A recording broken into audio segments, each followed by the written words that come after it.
Salut! Aujourd'hui, on se retrouve dehors pour parler des nuages et plus particulièrement de la journée du 29 mars, la journée mondiale des nuages. Tout d'abord, on va comprendre ce que c'est un nuage.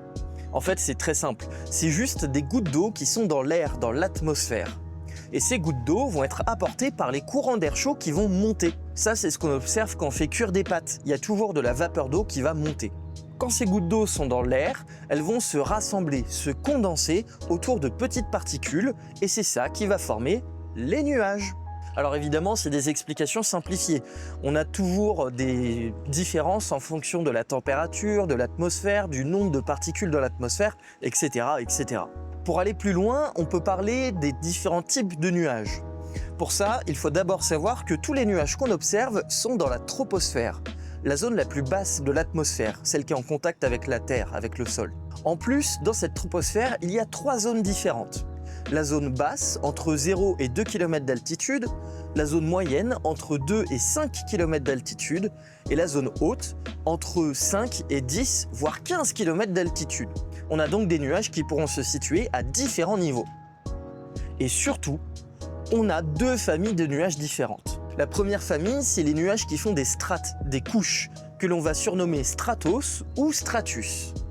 Et la deuxième famille, c'est les nuages qui vont former des tas, que l'on va surnommer cumulo ou cumulus. Par exemple, derrière moi, ce sont des cumulus, puisqu'ils vont former des tas.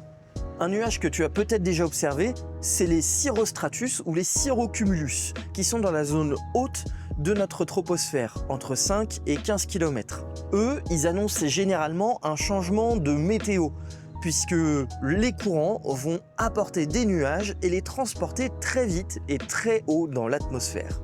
Un autre nuage dont tu as forcément entendu parler, c'est les cumulonimbus.